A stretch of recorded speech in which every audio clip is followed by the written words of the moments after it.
Hasonlóan folytatjuk a kerekasztal formájában a helyi autonómia és az energiafüggőség. A polgármesterek beszélgetése következik. Köszöntöm Pap Gábor Hévíz polgármesterét, ő a díjazottak között volt, foglalja helyet. Szűcsné Posztavics Ilonát Tatabánya polgármester asszonyát. Nyírati Klára Baja polgármester asszonya nem tudott eljönni, viszont Szél Péter alpolgármester úr itt van, kérlek foglalja helyet, és Mit Jenő Taba polgármester, a Települési Önkormányzatok Országos Szövetségének elnöke. És a beszélgetést moderálni pedig Filipov Gábor fogja, az Egyensúly Intézet munkatársa. Én itt fogok önöktől elköszönni, még nem megyek el, nem rohanok ki, meglátva a polgármester kollégákat, de kicsit megcsúsztunk, és nekem még Pesten 2-kor egy második konferencia kezdődik. Nem baj ez, a tudást jó átadni, és megkérdezni minden civil szervezetet arról, hogy az ő tevékenysége hogy tudja segíteni a mi munkánkat, vagy mi az övéket. Szeretném megköszönni mindenkinek, hogy eljött. Szeretném megköszönni a Királyi Kastély munkatársainak is, hogy itt voltak, a MÖSZ munkatársainak, hogy segítették az előkészítést, Egyensúly Intézet munkatársainak is. Bízom benne, hogy a konferencia lezárása tekintetében ezek még majd elhangoznak, azt majd Boros Tamás fogja, Egyensúly Intézet igazgatója megtenni, és akkor a következő panel beszélgetés pedig akkor hajrá. Filipov Gáboré a szó, parancsolj. Nagyon szépen köszönjük, és a minőségi felvezető előadást is. Volt itt együttműködésre felhívás, Oscar-díj, köszöntőbeszéd, úgyhogy kicsit nehéz a dolgunk, hogy fenntartsuk a lelkesedést, de megpróbáljuk azért. Az Egyensúly Intézet a MÖSZ-szel közös önkormányzati egyeztetései során azt látta, ez volt a fő tapasztalatunk, hogy gyakorlatilag kis túlzás aláhány önkormányzat annyiféleképpen élték meg azt, amit most leegyszerűsítve energiaválságnak lehet hívni. Ezért bemelegítésképpen azt szeretném kérni, hogy néhány mondatban foglalják össze, hogy az energiaválság kapcsán mi volt az a 2-3 fő kihívás, ami a legtöbb főfájást okozta, és milyen módon sikerült ezeket a kihívásokat leküzdeni, hogyha sikerült. Menjünk szerintem sorban tőlem, az a legigazságosabb, véletlenszerű. Kedves csokolom, jó napot kívánok valamennyiüknek. Egy szóval jellemezhetném ezt a dolgot, az a tehetetlenség című szót tudnám ide hozni. Én együnk ült, én is tehetetlen voltam abban a kérdéskörben, azért ma nálunk nem piaci verseny van, monopólium van az energia termelés, elosztás és felhasználásnak a piacán is.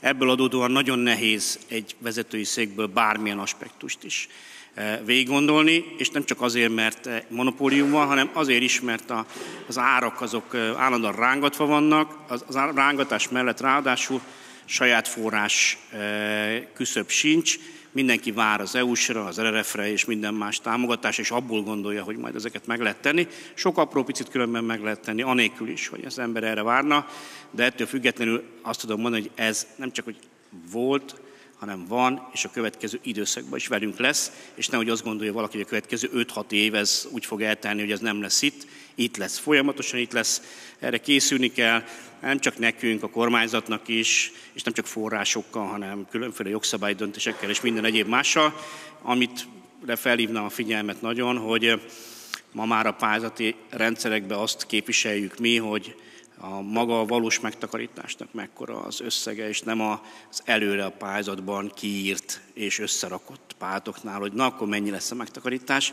sosem egyezik a kettő, sosem úgy lesz. Úgyhogy annyit mondanak önöknek jó hírként, hogy foglalkozzanak energetikával nagyon sokat, mert a következő 20 évben nagyon meg fogják tanulni azt, hogy mi a villamosenergia, mi a zöld energia, mi az atom, hogy néz ki egy hőszivattyú, egy hőcserélő, mi a geotermia és minden egyéb más, úgyhogy nyugodtan állnak neki a fizikának. Köszönöm szépen. Tisztelettel köszöntöm Önöket, Szűcsné Posztavics Ilona vagyok, Tatabánya polgármestere, és én az Egyensúly Intézet bevezetőjében olvastam egy mondatot, ami az előző kerekasztalnál is pontosítva lett, vagy szóba került, mégpedig azt, hogy Magyarország akkor lesz sikeres, hogyha életerős, szabad, cselekvőképes kis közösségekre támaszkodik. Én úgy tudom Tatabányán összefoglalni az energetikai válság, vagy az energiaválsággal kapcsolatos tevékenységünket, hogy nekünk mind a Covid-nál, mind az energiaválságnál első dolgunk volt az, hogy összehívtuk azokat a intézményvezetőket, cégvezetőket, akik önkormányzati finanszírozásban kapcsolódtak, illetve valamilyen oknál fogva az önkormányzatra ráutaltak voltak, és ez a team munka indult el akkor, hogy mit lehet tenni. Egyébként szerencsés helyzetben van Tatabánya, hiszen már közel 10 éve áttért egy biomassa erőmű működtetésére, ami 50%-ban saját tulajdonban van. És azért itt hadd jegyezzem meg, hogy az energiaválságot megelőző évben én jártam az Agrárminisztériumban, a miniszter úrnál, aki azt mondta, hogy nagyon gyorsan álljunk le a biomassa erőmű működtetésével, mert hát nem lehet a fákat kivágni. Most kicsit megkérdőjeleztem, vajon tudja-e, hogy mi az a biomassa, ugyanis ebbe az erőműbe például hordalékfát lehet eltüzelni, tehát ez azt jelenti, hogy azt, amit az erdőkbe tisztítás során kiszednek, és nem pedig le rönkfa tüzelésére alkalmas a kazán. Visszatérve oda, a földgáz felhasználásunk nagyon minimális volt, intézményi szinten 1 darab, és ugye a biomassa az meg egyébként is olcsóbb volt a faapríték, mint a földgáz, tehát ilyen szempontból nagy költségnövekedésünk nem volt. Viszont az operatív törzsünk, ezek az intézmények, cégvezetők mind bátran elmondták, hogy saját intézményeiken belül, saját cégeinken belül milyen intézkedéseket tudnak hozni. Lehet, hogy ezek között volt nagyon apró intézkedés is, hiszen lehet, hogy belső izzócserékről, vagy különböző fűtési, vagy egyéb megoldásokban racionalizálási, korlátozási dolgokról volt szó, de 15-20%-os energiamegtakarítást értünk el a villamos energiába, ebből a team munkából, ebből az ötletelésből, ebből a közös összefogásból. Amiben viszont visszacsatlakoznék oda, hogy igen, szó volt arról, hogy hosszú távú döntések kellenek. Tatabányának 8200 közvilágításban lámpateste van, aminek 80%-a olyan, amit 2027-től már nincs alkatrész utánpótlás, tehát mindenképpen cserélni kell. Sajnos nem sikerült. Ugyan van egy Kapos Green nevű Európai Uniós konzorciumi programunk, amiben ESZKÓS finanszírozással benne vagyunk, de sajnos még a közbeszerzési szakaszban van most már 5-6 éve, tehát nem jutottunk előrébb vele. Tehát azt látom nagyon nagy problémának, hogy maga az önkormányzat és maga a képviselőtestület nem képes hosszú távú döntéseket hozni. Valljuk be őszintén, hogy választástól választásig hozza meg a gazdasági programját, amit a jogszabály előír, hogy megválasztást követően 6 hónappal készítsen egy gazdasági programot.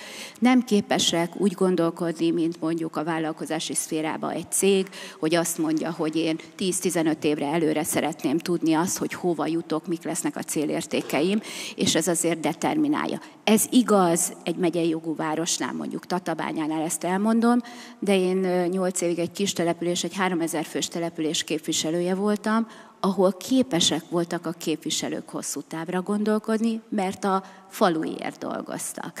Visszatérve ide az energiaválságra, én azt gondolom, hogy nálunk is fogalmazódtak hosszú távú döntések, de sajnos azoknak a megvalósítási lépései pont talán ez a képviselők összetétele miatt nem olyan szinten van, amivel esetleg itt dicsekedni tudnék. Köszönöm.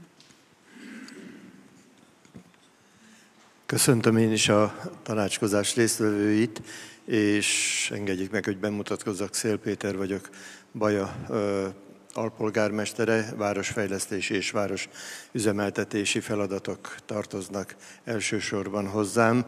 Így nyilvánvalóan, amikor a korábbiakban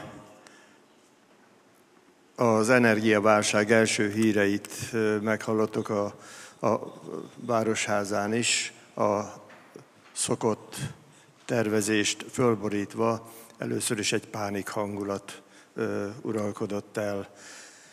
Ha végig gondoljuk azt, hogy milyen nagyságrendű energiaárváltozásokról volt akkor szó, azt hiszem, hogy ebben nem tartom valószínűleg, hogy egyedül voltunk, hiszen ez egy költségvetési egyensúlyt erősen megborító tényező lehetett akkoriban. Az első hírek meg különösen olyanok voltak, amelyeknél nem győzte az ember fogni a fejét, hogy no, akkor most melyik ujjamat harapjam, hol lehet valamilyen értelmesnek tűnő, a feladatok ellátását nem lehetetlenné tevő, és mégis jelentős megtakarításokat eredményező megoldásokat hozni. Úgy gondolom, és nyilvánvalóan alkalmanként ismételni fogjuk egymást, hogy egyrészt a város működésének az elemeit megpróbáltuk egymás mellé rakni, és az első pillanatban kellő szigorral, de valóban az intézményekkel és a városgazdasági társaságainak vezetőivel együttműködve hoztunk meg olyan intézkedéseket, amelyek rövid távon persze hoztak eredményeket. Egyiket, másikat menet közben módosítani is kellett nyilvánvalóan, hiszen azoknak a hatását menet közben lehetett pontosítani, érzékelni, de mi is jelentős megtakarításokat tudtunk elérni, és ebben a kritikus esztendőben is sikerült a város gazdasági pénzügyi stabilitását nem csak megőrizni, hanem viszonylagos egyensúlyát jól fenntartani. Elhangzott itt az, hogy mennyire tudunk előre gondolkozni, és engedjék meg, hogy egy példát hozzak ezzel kapcsolatban. Valóban az van, hogy a sokszor pártpolitikai szempontokkal is fűszerezett, különösen a városi önkormányzati döntésekben, hát ritka az, amikor igazán hosszú távon sikerül gondolkozni. És egykor volt megboldogult polgármesterségi időszakomban, kötöttünk egy partnertelepülési megállapodást dániai hasonló, nagyjából ilyen járási székhely feladatú várossal, és a sokféle partner kapcsolat közül azt az időszakot, azt a nagyjából egy évtizedet, amíg ez a kapcsolat fennállt, azt nagyon sok tanulsággal tudtam zárni. És nagyon jó lenne, hogyha mi is el tudnánk egyszer odáig jutni, hogy nagyon fontos kérdésekben, és hát egyre fontosabb ezek között az energiaügy, de nyilvánvalóan oktatás, egészségügy és más alapkérdésekben Dániában, legalábbis én ezt vontam le akkor, sikerült egy hosszú távú megállapodásban egy afféle nemzeti minimum kérdésében megállapodniuk a résztvevő politikai szereplőknek, és ezt bizonyára menet közben apró módosításokat kellett ezen végrehajtani, de az azóta is általam figyelemmel kísért változások nagyjából azt az ütemet és nagyjából azt a célt próbálják meg követni és elérni, amit eredetileg megszabtak. Bizonyára közelről látva vannak ennek is szépségei és árnyoldalai, de azért ez egy olyan szempont volt, amire nagyon büszke lennék, hogyha még az én életemben mi is képesek lennénk. Köszönöm. Jó napot kívánok, köszöntök én is mindenkit, Pap Gábor, Hévízváros polgármestere. Nem szeretném elviccelni a kérdést, vagy vicces választ adni rá, de nekünk már az energiaválság gyakorlatilag németesen mondva, vagy németül mondva ganze Egal volt, hiszen amikor én 2020-ban elfogadtam a költségvetésemet, illetve elfogadta a képviselőtestet egyhangulag a költségvetést egy kivétellel, aki általában mindig tartózkodommal szavaz minden napirendi pontra, de ez lényegtelen, akkor egy pár hónap múlva, amikor kihirdették a Covid járványt, akkor a költségvetésemnek tartalékából eltűnt 1 milliárd forint, és a város fenntartása vagy város üzemeltetése szánt pénzünk, ami teljesen kifinanszírozott minden intézményüket, kötelező és állandó feladatokat, ez 2020-ban eltűnt a 60%-a. Tehát azóta így éljük minden napjainkat, aztán erre jött háború, aztán jöttek szankciók, aztán turisták be nem engedése, elmaradása és egyebek. Úgyhogy gyakorlatilag az energiaválság már, hát persze, hogy feladatok elé állított bennünket, és meg is tettünk egy csomó lépést, apróktól a nagyobbakig, de a város még nem jutott csődbe, és mindig ott vagyunk, ahol vagyunk, Éppen az intézet vezetőjével beszéltem a szünetben, hogy én, amikor megláttam a kutatást, nagyon örültem ennek, hiszen gyakorlatilag a ciklusomra esett a kutatás egy része. Tehát én 2010-ben lettem polgármester, ha előtte 8 évig képviselő is voltam, és országos politikában is részt vettem a rendszerváltás óta. De én azt számoltam ki, hogy nálunk 20, 21, 22, 23-ban, persze ez egy speciális helyről beszélünk Hévíz esetében a turizmus kapcsán, és pont a 12 hónapos turizmus, ami egy előnye a városnak, az ilyenkor a hátrányába válik, hiszen egy 30 000-es infrastruktúrát tartunk fönn, szerintem legalább egy 30 000-es város infrastruktúráját kell fenntartanunk. De a lényeg, hogy minimálisan azt néztük még meg, és a lányom matematikus, tehát segített is ebben, de nem volt bonyolult a feladat, tehát meg tudtam én is oldani. Háború, illetve Covid, zárás, turisták elmaradása, szankció, aztán még rájött az energiaválság. A város gazdaságából, ha egy egységnek tekintjük, akkor minimálisan 100 milliárd forint esett ki 4 év alatt. Tehát ennyit nem költöttek el nálunk az oda meg nem érkező bel- és külföldi vendégek. Ez csak egy másik szám, de azt gondolom fontos. Most ezeket a polgármester, aki természetesen mindenért is hibás. Háborúért, Covidért, válságért, nem jönnek az oroszok, és nem tudom én mindenért is. Ezeket nehezen értik meg az emberek, amikor meg kell hozni olyan fajta intézkedéseket is, hogy visszatérjek a kérdésre, hogy kimegy a polgármester, összeszámolja a szemetes edényeket, és rájön, hogy persze eddig jó, hogy 600 szemetes edényünk volt kirakva a városban, mondtam egy hasonlítás számot, de most lakjunk ki csak 400-at, mert akkor csak 2 ember elég, aki üríti, és nem 3, és tudok spórolni évente 5 millió forintot, vagy a szépen bevirágosított utca egyik oldalát, ha megszüntetem és csak füvesítem, akkor 15 millió spórolok vele évente, mert munkaerő, víz, és hadd ne soroljam. Tehát túl lehet ezt adott élni, arra is rájöttem, hogy minden rendszerben 1 hét alatt van 20%, tehát amikor kiadtam a kollégáimnak, intézmények bejöttek, és azt mondtam, hogy jövő hétre kérek egy tervet mindenkitől, 20%-kal kevesebből gazdálkodtok ebben az időszakban, mindenki jött vissza boldogan, megoldottuk. Hát persze, hogy megoldották, mert kényelmesen éltünk, ez 2020-ról beszélünk mindig. Mondtam, hogy most jön a következő 20%, akkor már ketten felmondtak, mert ők ezt nem csinálják. Meg lehet csinálni, én azt gondolom, nagy odafigyeléssel, mindennapi munkával, épületek összevonásával, feladatok összevonásával, spórolással, hadd ne soroljam. Én átvettem 2010-ben a polgármesteri hivatalt, 66 dolgozóval, ma 28-an végezzük, szerintem 15-ször több feladatot, mint annak idején. Számos intézkedés, és nem akarok ebbe a dologba vele menni, azt gondolom, de lehet ezeket kezelni, mert tényleg hosszan mesélhetnék róla. Köszönöm. Köszönöm. Tulajdonképpen mind a 4 első felszólalásban megjelent a hosszú táv és a rövid táv ellentéte, illetve hogy mintha valamit megváltoztatott volna ez a tapasztalat. Tehát ez nem olyan lesz, mint a Covid, hogy vége van, elfelejtjük, és mintha nem is lett volna, hanem valami fajta játékszabályt megváltoztató élmény lesz. Ezzel kapcsolatban 2 kérdést szeretnék összevonni.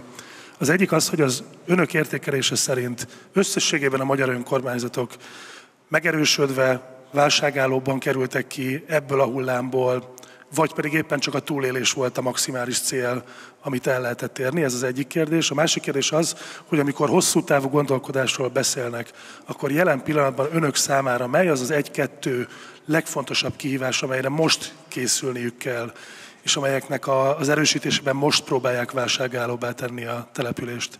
Most nem ragaszkodom a sorrendhez, legyen egy kicsit kiszámíthatatlanabb. Tessék, polgármester úr. Folytatom, bocsánat, köszönöm szépen. Tehát én azt gondolom, hogy beszélt, illetve a felvezetőben a hölgy beszélt róla, stratégia mentén kell dolgozni, ez itt lesz velünk, ez itt van velünk, ez nem lesz más, nem fog változni, sőt, még lehet, hogy adott esetben rosszabb lesz, stratégia mentén kell dolgozni, és meg kell hozni, igen, nehéz döntéseket, ami nem biztos, hogy tetszeni fog a lakosságnak, de ha nem elmentén gondolkodunk, és nem hosszú távon gondolkodunk, akkor ez meg fog bukni. Én nem tudok más önkormányzatok nevében nyilatkozni, és nem is akarok, Isten igazából, mert speciális. Én egy speciálisabb helyzetben vagyok, mint adott esetben egy másik önkormányzat. Egyet viszont látok, tehát itt kérdés volt az előző panelbeszélgetésnél, hogy hol kellene javítani a dolgokon. Hát nem tudom, tehát én az emberi hozzáállást 2020, én a Covid bejövetelekor én azt gondoltam, hogy na most kapunk egy pofont. Mindegy, én nem szeretek azon vitatkozni, hogy kell oltás, nem kell oltás, mi volt, hogy mindegy. Talán kapunk egy figyelmeztetést, és az emberek összekapják magukat, egymás felé fordulnak, segítünk. Nem, bocsánat, mindenkitől elnézést kérek, elment az emberek esze. Tehát nálam mindenki csapkodja az asztalt, ez nekem jár, követelem, miért nem kapom meg, és ahhoz az asztalhoz nem járul hozzá. Tehát apró intézkedés, energiaválság idején. Mi korábban folyamatosan a lakosság előtt, mindenki előtt, a járdája előtt, a terület előtt, ami előtte van, lenyírtuk a füvet, és eltakarítottuk a havat. Ami, tudjuk, önkormányzat, polgármesterek beszélünk, az ő kötelessége. Amikor azt mondtuk, hogy tisztelt Hölgyeim és Uraim, ez nem megy, mert a városfenntartó cégemben 15-tel kevesebben dolgoznak, és ezt nem tudjuk megcsinálni, legyenek oly kedvesek, azt a 3 percet rászánni a lakás előtt, hogy eltolja a járdán a havat és egyebeket, akkor megkövezik érte az embert, mert azt mondják, hogy mi nem akarunk dolgozni. Én nekem itt, ez már szociológiai kérdés szerintem, tehát itt nem tudom, akkor hívjuk oktatásnak, vagy nem tudom minek, hogy a fejekbe ez egy kicsit rendet kellene rakni. Nem is értik, nem is akarják érteni az emberek azt, hogy milyen problémákkal küzd meg egy városvezető, adott esetben egy képviselőtestülettel, ha még ott még aztán politizálunk is, nekem is megvan, hogy én hogy gondolom ezt a dolgot, de nem erről kell, hogy szóljon egy városvezetés. Ott nincsenek józan belátású és gondolkodó emberek, meghallgatva egy-két ilyen előadást, egy kutatást, akkor megette a fene. Haladjunk nem is visszafelé már a következő választás.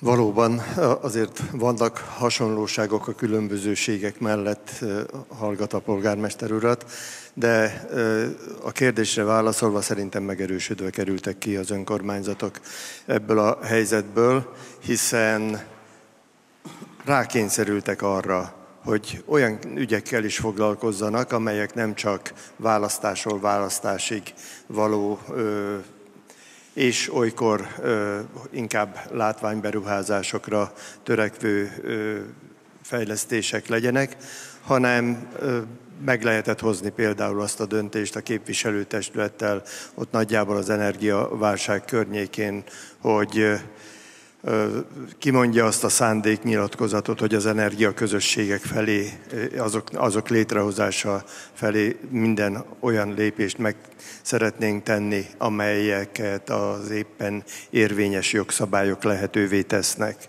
Nagy érdeklődéssel figyeljük egyébként a bábolnaiak pilot programját, és különösen úgy, hogy az egyik bajai cégnek közvetlen érintettsége is van az ügyben, így vannak olyan információink, amelyeket lehet tanulni. Meghozta a testület azt a döntést, hogy a közvilágítás ledesítését meg fogjuk tenni, és lehetőleg úgy, hogy a közvilágítás és a megvilágítottság mértéke inkább javuljon, mint romoljon. Még akkor is, hogyha esetleg majd pár százalékkal kevesebbet sikerül megtakarítani esetleg más módszerrel megtakarítható energiaköltségekből, és úgy, hogy az egész város területén meg akarjuk ezt csinálni.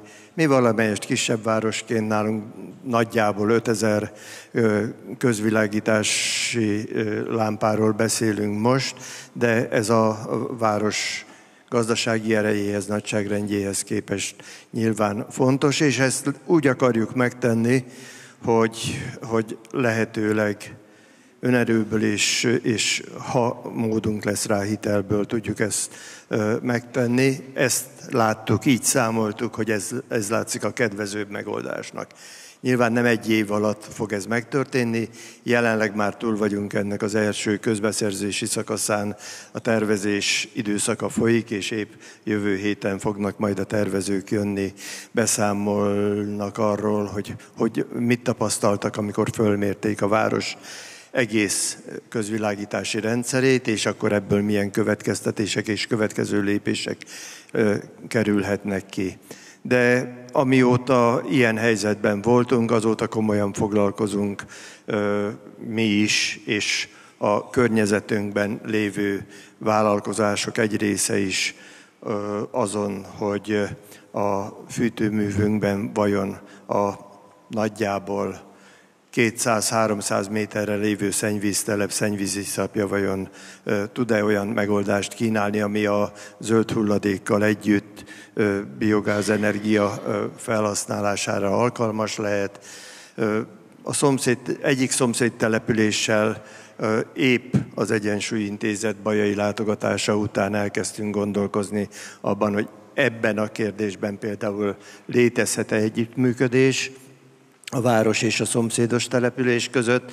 Tehát azt gondolom, hogy ezek mind olyan irányba változtatták meg a korábbi gyakorlatot, amelyek hasznosak voltak és amelyek előremutatóak.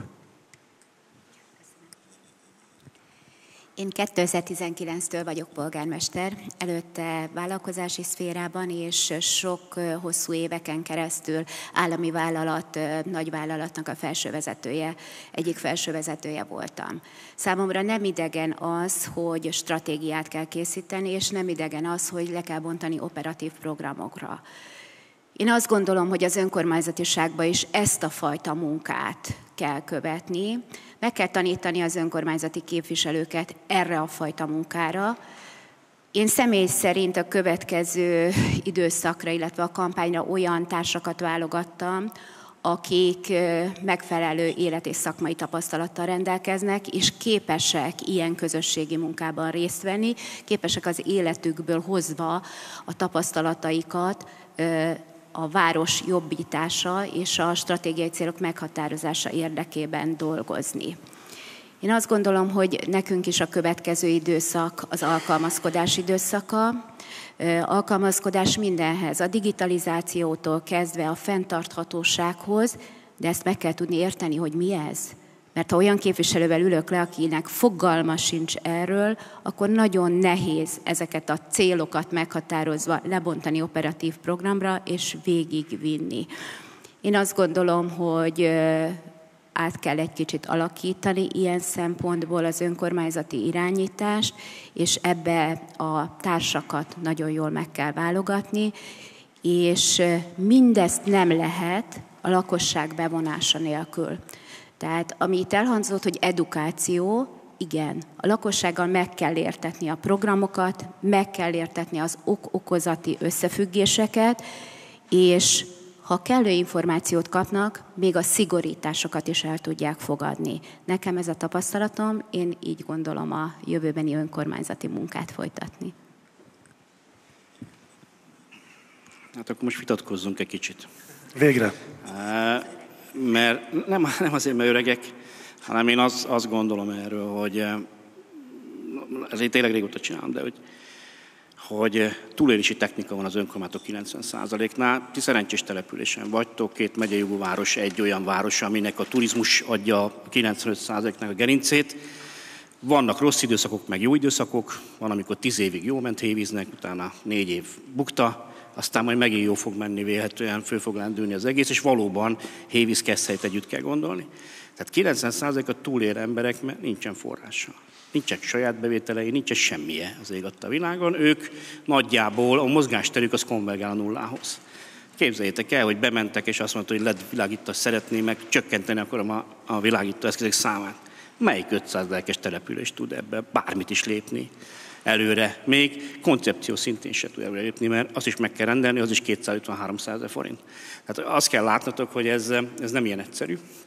Nagyvárosokban lehet stratégiát alkotni, de többi helyen sajnos azt kell mondjam, hogy ott nem nagyon tudnak előre menni, csak haladva az árral. Mi az ár? Az a költségvetési törvény, aztán az EU-s támogatási rendszerek, a Magyar Falu Program, ez az ár. ebből lehet választani, ez a teríték, ebből lehet azt mondani, hogy én akkor melyiket szeretném, igen vagy nem, és aztán majd meglátjuk, hogy az majd megvalósul, és a megvalósítás után valójában meghozza a kívánt számokat, igen vagy nem. Az az 1200 milliárd, amit beszed az önkormányzati szektor adóba, annak egy jelentős része az 30%-a elmegy szolidaritási adóba, a többi az ott marad főleg annál a 300 településnél, aki ezt beszedi, és különféle dolgokra fogja elkölteni a következő időszakban. Neki megvan a lehetősége, de hogyha, gondolom, nem voltam itt a Máj Gábor előadáson, de ha megnézem a depressziós térségeket, akkor a Dél-Dunántúl, Észak-Magyarország, az aprófalvas részek, azok nagyon nem tudnak mit mozogni, csak akkor, hogyha erre van központi szándék. A másik az árak kérdésköre. Hát, nem tudom, láttátok-e, vagy figyeljétek-e, jelen pillanatban a holland gáztőzsdének a gázára 110 forint per köbméter, nálunk ugyanezt 178 forintért adják átlagosan, és most nem szedem direkt szét a nem lakossági és a lakossági fogyasztókat ebben a kérdéskörben. Én azt gondolom, hogy minden egyes ilyen energiaforrásnak a bejövetelét majd végig kell gondolni nekünk is, mert a palagázra átállt egész Európa, az azt jelenti, hogy csökken a gázfogyasztás, ezáltal rengeteg kapacitás épült ki, Lengyelország, Horvátország, a többi. Az árak vélhetően stagnálni fognak, vagy talán egy picit fognak emelkedni, ezért nem ördögtől való azt elvetni, hogy valaki újra elkezdjen gázzal foglalkozni, és a zöldítés irányába nem menjen el, mert sokkal több energiát fog rákölteni, villamos energiát mondjuk egy köbméter kifűtésére, mondjuk amikor plusz 2 fok van, mint amikor esetleg gázzal. Tehát 1000 millió más technológia, technika van. Villamos energiában nem is tudunk hozzá szagolni se emberek, hiszen a termelést azt igazából végzi Paks.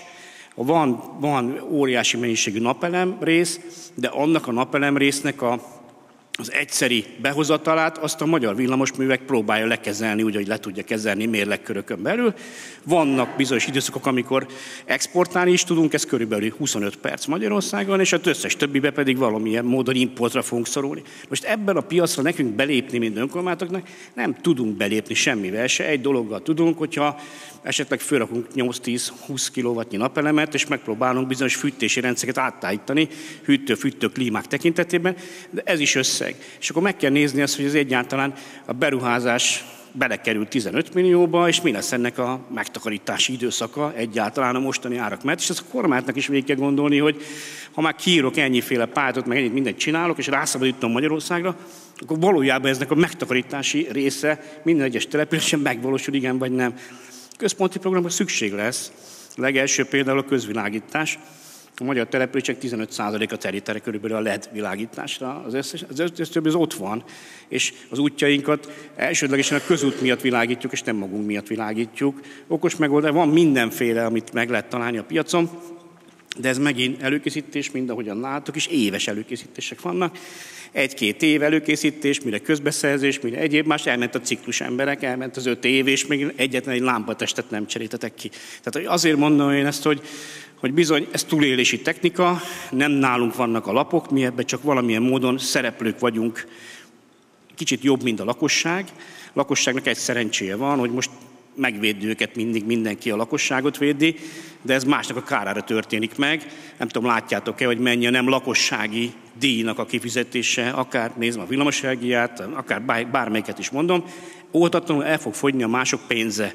Ebből adódóan ezt most túl lehet élni egy kicsit, 1-2 évig, aztán azon kell gondolkodnia, és remélem a kormány gondolkodik is rajta, hogy ezt hogyan fogja tudni beültetni a települések részére. De visszatérve az alapgondolathoz, ez nálunk kell megvalósulni a beruházásoknak, csak az a félelmem van, hogy nekünk osztanak belőle a legkevesebb lapot, hogy mi ebbe gondolkodjunk. Mert majd arra fog mindenki beruházni, amit majd pályátra kiírnak, és nem biztos, hogy arra lesz szüksége. Ezért én most is azt gondolom erről, hogy bizony központilag fel kell vennünk energetikust, nincs mese, és térségi energia összefüggéseket kell összerakni a településeknek, és közösen kell ebben dönteni és lépni, és akár hitelterhére is, és ezzel zárom, a magyar önkormányzati rendszernek 300 milliárd forintnyi hitelállománya van összesen, ez nem sok, ez nulla. Ahhoz a vagyontömeghez a kb. 4000 milliárd forintot költünk egy évben működésre, tehát ahhoz képest ez nagyon kevés. Persze kormányzati döntés kell hozzá, viszont vannak olyan részek, amiben most el lehetne engedni ezt a kormányzati részt is, meg lehetne bízni a bankokat. Az kimondottan az energia megtakarítás, mert magából, abból, amit eddig fizettem, abból kellene ennek megtérülnie oltatlanul, viszont ehhez kell a PM is, meg az is, hogy a kormány kimondja, hogy akkor nem csökkentem a közvilágításra szánt díjnak az összegét, ami jelen pillanatban 334 000 forint kilométerenként egy 5000 lelkes település alatti településeken, a többieknél valamennyivel több, valószínűleg sok közpark miatt. Tehát ugye ezt komplexen kell nézni, és az a baj, hogy nem nekünk osztanak lapot, mi csak elszenvedői vagyunk, nézzük, próbáljuk összesakkozni, összerakni, és mennek az évek. Tiszta, világos kép kell, mi lesz a villamosenergia termelése, mi lesz a gázbehozatallal, és azért nem érdekel, hogy mennyi az orosz gáznak az ára. Engem egy dolog érdekel, hosszú távon, hogy látom Európa, hogy milyen gázstruktúrában és árban dolgozik. Ez Magyarországot, mivel egy 10 milliós piac egy 500 milliósba nem nagyon fogja megrázni, sem érinteni, ugyanúgy meg fogjuk tudni venni a lengyelektől, a csehektől, meg tudjuk venni áttételesen mindenhonnét, mert össze vagyunk kötve. A villamosenergiának most készül, RRF-be látjátok, hogy mennyit akarnak beruházni RRF-be, főleg az MVM törzshálózatán. Viszont jönnek még a lakossági napelemek, jön ez az AMAZ. Energiaközösségről még egy gondolatot, és tényleg befejezem. Azért megy nálunk nagyon nehezen, mert a hálózat tulajdonosoknak kérdésköre lesz, hogy mi lesz a hálózat tulajdonosokkal. És én most azt mondom, hogy a kis települések kiugrási lehetőség lesz az energiaközösség, nem a nagyoké. Ezt én Tab városában nem nagyon fogom tudni megszervezni, minden lakosnak megértetni, hogy amit beadsz, barátom, abból majd azt vissza, de nem kell fizetned semmit, de hol lesz az ő pénze, és itt jön a lakossági követelőzésdíj, nézd meg, ezt tettük, ezt az ingyen étkezéssel, meg az ingyen mindennel, hogy mindenki követelőzik, és ebben is követelőzni fog. Kisebb település, ezt jobban megérik, hogy fönn van 35 kW, 12-en vagyunk rajta, amit termelünk, tárolunk, ahogy tesszük vissza, és egy madzag megy be összesen az MVM-hez, vagy éppen a valamelyik DSO-hoz, és szoftver figyeli azt, hogy mikor kell nekem feltölteni, igen vagy nem. A pici településeknek, a vidéknek, a fellendítésének az alapkérdése az lesz, hogy mennyi lesz a megélhetési költség. 4-es kombó van, megélhetés, lakhatás, közösségi közlekedés és közszolgáltatások elérése. Az első, a legfontosabb a megélhetés. Ha nem kell fizetnem a villamosenergiáért, azzal el tudok látni mindent. És hadd ne soroljam, hogy még miket, óhatatlanul azok a depressziós térségek nem fognak eltűnni. Ha ezt nem csináljuk meg, ma Budapest körgyűrű 5 millió ember. Nem lehet megállítani a beköltözést, és ez Kecskemét, Tatabánya, elnézést kérek, és Vác és Szolnok, és mindenki, az a körgyűrű az ott van. Mindenki, de akkor olvassátok, nem? A 2500 lakást akarnak újraépíteni a 13. kerületbe. Húzzák el a munkaerőt, az embereket, és mindent húznak el. Egy lehetősége van a vidéknek, hogyha önállátóvá tud válni minden tekintetben, és nem kell fizetnie nagyjából semmiért se. Ehhez pedig kormányzati politika is kell. Köszönöm szépen. Polgármester asszony jelezte, hogy szeretne reagálni valahol ott, hogy osztottak-e nekünk lapot, illetve önöknek. Hát igen, ahogy elnök úr kezdte, és most hadd kérdezem meg, elnöki pozícióban ül mellettem, vagy polgármesteribe? Oké. Az első, amit Dóra is felvetett, hogy a forrás kérdése. Hát mi itt kis egyszerű városvezetők ülünk itt, nem állunk olyan közel a kormányhoz, mint ön, a TÖOSZ elnöke. Megmondom őszintén, nem ezt vártam volna a felvetésbe, hogy forrásgondok vannak. Én hallgattam Navracsics úrnak is az elmúlt Európai Uniós ciklussal kapcsolatos értékelését, hogy a leszakadt térségeket hogy kapcsolják be, és nem éppen pozitív megnyilvánulásai voltak arra vonatkozóan, hogy hatékonyan hasznosult volna az az EU forrás, amit a leszakadt térségek bekapcsolására felhasználtak. Én az elnök úr felvetését azért nem értem, mert azt gondolnám, hogy arról tudna ön, mint az Érdekegyeztető Fórum egyik tagja tájékoztatást adni, hogy támogatja a kormányzat az önkormányzatokat. Lakosságról most nem kell energia oldalról beszélnünk, hiszen a lakosság támogatást kap, hiszen a lakosságnak az energiaköltsége nem változott, esetleg most egy plafont kapott, amivel földgáz, villany esetében, vagy bármi más energiahordozó esetében változott. De azért az érdekes lenne, hogy önök, amikor érdekegyeztetnek, akkor a kormány mit mond az önkormányzatok nehézségeire? Mit mondott annak idején az energiaválsággal kapcsolatosan? Hogy fogja segíteni? hogy fogja azt az elvont forrást, amit a hipafelezéssel elvont egyes önkormányzatokkal, hogy fogja visszaadni. Erről van esetleg valami információ, ami a kormány érvelése stratégiai célkitűzése mellett van. Én szívesen meghallgatnám elnök úrtól ezt a fajta választ is, vagy ezt a fajta felvetést is. Megadom, hogyha lehet. Hogyne? Tehát kezdjük ott, hogy a kormányzat is úgy érintette az energiaválság, olyan felkészülten, mint ahogyan minket. Ebből adódóan nem tudott más csinálni, mint akkor ilyen egyedi támogatási küszöböket felállítani, és a nagyvárosokkal azt mondom, hogy ahol van megtakarítási lehetőség, azok mégiscsak a nagyok, főleg a kerületek. Érdekelve szoktam mindig hallgatni egy kerületi polgármestert, amikor az egyik oldalon elmondja, hogy a 5 milliárd volt csak a tavalyi évben a bankbetét utáni kamat-hozadéka annak a kerületnek. Ez bazi érdekes, ezt szeretném mondani, hogy ez valahol egész Zala megye kis településének az összes összege. Tehát, ugye, tehát ilyen szempontból nem tudott más csinálni, csak támogatást adni. Az érdekesítünk meg igazából abból a szempontból, hogy rengeteg feladatot elvettek az önkormányzatok, amivel én nem nagyon értek egyet a mai napig, hogy nagyon sok mindent kihúztak az önkormányzatok alól, de ez központi döntés mégiscsak. Ebből adódóan a mi súlyunk igazából a teljes éves GDP 6%-át költjük el, még 2010-ben 15-20%-át költöttük el, úgyhogy egyértelműen arra fele húzta, hogy minden önkormányzatot önmaga kíván megsegíteni vagy megtámogatni. Volt egy általános összeg, ez 25 000 fő alattiak kaptak egy bizonyos összeget, a nagyokkal pedig mindenkivel tárgyalt. Ez a tárgyalás én is tudom, hogy milyen volt, azt is látom, hogy mindenki bemutatta, hogy mi van, hogy van. Lassan úgy nézünk ki, mint ahogyan a Gábor is elmondta, hogy leülnek az önkormányzatok, mindenki elkezd sírni, és egy sem ment csődbe, ugye? De ezt hagyján, még hitelt se vett föl. Túlélte ezt az elmúlt évet is, de mindenki sír, mindenki mondja, hogy problémája van. A másik oldalról is ezt is meg lehet érteni, hogy ők szkeptikusan fogadják a számokat és mindent az éget a világon.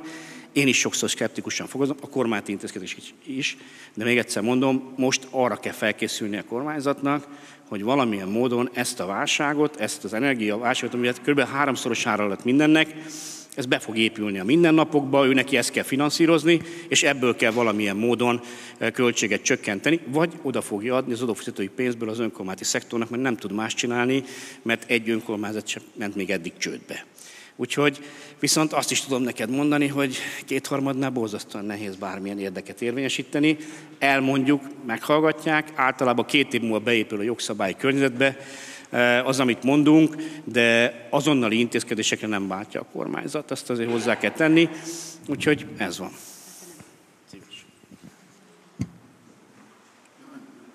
Ja, azt hittem, hogy reagálni szeret a polgármester úr. Én nagyon sok mindenbe be tudnék kapaszkodni az elhangzottakból, de egy valami még az elején megragadta a fülemet, nevezetesen az, hogy az orosz földgázról való leválásnak milyen szükségszerű korlátai vannak, ha úgy tetszik, politikai szempontból, önkormányzati szempontból. És ezt szeretném megnyitni ezt a szempontot és a tapasztalataikat megkérdezni, hogy önök szerint, mert Dóra közben, Csárus Dóra említette azt, hogy ez a kérdés ez biztonságpolitikai, ellátásbiztonsági és nagyon sokféle kérdés, nem csak energetikai kérdés. Az önök szempontjából az orosz gázról való leválás az mennyire tekinthető prioritásnak, vagy egy lehetséges plusznak, hogyha azt sikerül megoldani, illetve mi a legnagyobb akadálya a tapasztalataik szerint és a sajátosságaik szerint, a településeik sajátosságai szerint?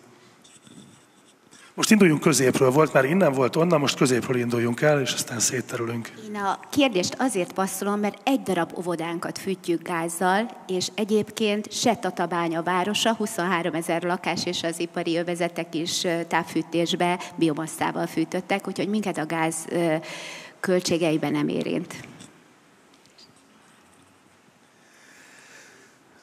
Mi azért ennyire jó helyzetben nem vagyunk, de valamennyi óvoda részben vagy egészében átesett egy olyan fajta felújításon, ami már elhangzott, hogy nyilvánvalóan a szigetelés és az energia eltávozásának, elpazarlásának a lehetőségeit kellett első lépésben csökkenteni, amennyit persze az adott pályázat keretei ebben lehetőséget adtak, és nyilvánvalóan ehhez kapcsolódott egy fűtéskorszerűsítési, és ahol ez lehetővé vált, megújuló energia alkalmazásának lehetősége.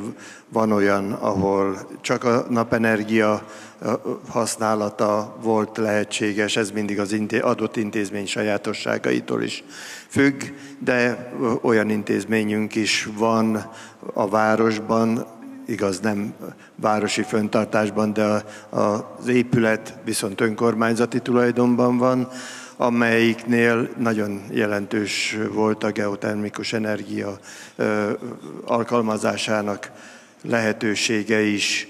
Tehát vannak olyan lépések, amelyekkel már elindultunk afelé, hogy lehetőleg minél kevesebb földgázt kelljen felhasználni, és természetesen ezt a sort szeretnénk folytatni. Most ebben az évben a Városházát és a múzeumot és a kulturális intézmények egy részét próbáljuk meg bevonni ebbe a körbe. Ez mind az energiafelhasználás csökkentése irányába mozdul. Ebből a szempontból számunkra majdnem mindegy, hogy a csövön orosz gáz vagy máshonnan származó gáz érkezik, az ára az érdekes, hogy mindaz mennyire érkezik hozzánk, és milyen egységárak vannak a számlán. De arra viszont mindenképpen ösztönöz bennünket, hogy megpróbáljunk további lehetőségekben gondolkodni. Az előbb említettem, hogy a fűtőműk környékén többféle megújuló energiás lehetőség felhasználásával is foglalkozunk, de ugyanígy felvetődött, hogy az ipari park mellett ha már van egy olyan területünk, amelyet másra nem tudunk használni, hiszen földi kutyákkal, a legnagyobb földi kutya rezervátum van ott Baja mellett, és hát a terület sem mezőgazdasági művelésre, sem pedig másra nem igazán használható. Eddig még azt mondták a természetvédők, hogy a napelem az összehangolható. Akkor itt az ipari park mellett tervezünk egy ilyen jelentősebb napelemparknak a kialakítását, ha forrást találunk hozzá. No, de itt van a korlátja leginkább az ezeknek a típusú fejlesztéseknek, hogy pályázatból, saját erőből, más források bevonásával hogyan lehet ezeknek a feltételeit megteremteni. Tehát egyszerűen csak a gázcsap elzárásával nem működik, meg kell hozzá teremteni azokat a feltételeket, amelyek az intézményeinket és a város egészét is alkalmassá teszik arra, hogy minél kevesebb földgázt kelljen felhasználni. Én sem mennék bele, vagy mondanám azt, amit a alpolgármester úr mondott, hogy éppen honnan jön a gáz, és melyik csapot zárjuk el, és melyiket nyitjuk meg. És elviccelni is szeretném, hogy én örülnék az oroszoknak, de nem biztos, hogy tehát én turisztikai szempontból fogom meg ezt a dolgot. Mi megléptük már korábban szerencsésen, ahogy mondtam, hogy ez korábban kezdődött el nálunk az, hogy muszáj volt spórolni, tehát energiaválságtól függetlenül, amikor még nem volt energiaválság, muszáj volt spórolni, mert csődöt kellett volna jelentenünk 2020 áprilisában konkrétan. Föl kellett volna emelnem a kezemet, és köszönöm szépen, és akkor bezárták volna azokat az intézményeinket, amik önként vállalt feladatok, mondjuk idősek otthona. Például, mert nálunk az egy önként vállalt feladat, és sorolhatnám még. Megtettük azokat a lépéseket, tehát racionalizáltuk az épületeket, feladatokat vontunk össze, igen, átnéztük, kiszámoltuk pontosan mindent, hogy akkor ez mennyit fogyaszt, ezt a feladatot hova tudjuk átrakni, melyik épületünk korszerűbb, melyikre tudunk még pénzt költeni, tehát most mit tudom én, most a Turinform irodánkat újítjuk föl 60 millió bruttóból, és látható a számítások alapján, hogy nagyjából másfél év alatt vissza fog jönni ennek a beruházásnak az ára, mert annyit fog csökkenni a rezsiköltség. Persze, aztán vannak olyan projektjeink is, amit elnyertünk, top pluszos projekt már orvosi rendelőre, nem nagy összeg, mert brutto 54 millió forintból olyan sok mindent ma nem lehet megtenni, ez nettó 36, ha mindent levonok, amit magára a korszerűsítésre fordíthatok, de hát az orvosnő az ahhoz ragaszkodik, hogy ő neki a beltéri ajtaját cseréljem ki. Amikor mondom, hogy szerintem a tetőt kéne kicserélni, mert befolyik a víz, vagy esetleg a kazánt kéne korszerűsíteni, és azt kéne kicserélni. Nem, hát ő ragaszkodik a beltéri ajtóhoz, aztán majd el fogom neki mondani, hogy nem a beltéri ajtót fogom kicserélni elsőször, hanem meglépem azt, amivel effektív, kimutathatóan, láthatóan spórolok évente 2, 3, 4, 5, 10 millió forintot. Tehát ezekre alapvetően mondom, mi muszájból, vagy véletlenül, de nem véletlenül, mert persze stratégia mentén, vagy hosszú távú gondolkodás mentén felkészültünk, vagy már megcsináltuk. Úgyhogy ebből a szempontból így konkrét választ erre nem fogok tudni adni, hogy most orosz gáz, vagy nem orosz gáz. Köszönöm. Ez is elég konkrét volt. Polgármester úr, még valamit hozzátenni? Egy mondatot, hogy az oroszokat lecseréltük az amerikaiakra, úgyhogy körülbelül ennyi van Európában. A gázára ebből adódóan visszaállt arra a szintre, ami volt előtte nagyjából, és szerintem ez is marad. Ma több helyről tudunk gázt venni, nagyon sok helyről. Hát szerintem még az oroszokat se írom le, hiszen befejeződik majd ez a nem tudom, minek nevezzem, ez a háborúnak, akkor véhetően majd az orosz piacok újra meg fognak majd nyílni, azért mégiscsak Oroszország, majdnem határosak vagyunk, tehát ilyen szempontból az onnét tud jönni gáz, de most jelen pillanatban rengeteg palagáz fogadóállomás épült ki Lengyelországban, a horvátoknál is mindenhol. Engem egy dolog érdekel, az ára pedig azt jelenti, hogy visszaállt arra szintre, amilyen volt a háború előtt nagyjából, és szerintem ezen is marad, nem fog változni, úgyhogy én nem vetném el a gázkérdést. Köszönöm szépen. Bevallom utólag, hogy azt terveztem, hogy majd ebben a szekcióban kicsit le tudunk dolgozni a lemaradásból, de túl érdekes lett a beszélgetés, amit köszönök utólag is. Nekem lett volna még egy olyan kérdésem sok más mellett, hogy mekkora a polgármesterek mozgástere ebben a kérdéskörben, de tulajdonképpen a beszélgetés önmagától felvetette ezt a kérdést, és én ezt csak azt tenném hozzá, hogy szerintem a beszélgetésből is kiderült az, ami egyébként a település indexünkben is kirajzolódik, hogy kormánypártiság vagy ellenzékiség, strukturális adottságok bármivel szemben egy karakteres településvezető az nagyon sokat tud tenni egyébként a településének a versenyképességért, akkor is, hogyha a strukturális keretek azok szűkre szabják a dolgot. Én köszönöm szépen a településvezető uraknak, hölgynek azt, hogy egy ilyen élvezetes beszélgetést tudtak nekem produkálni, és a legfontosabb pedig az, hogy éljenek a bajai földi kutyák. Sok kitartást kívánok nekik. Köszönöm szépen!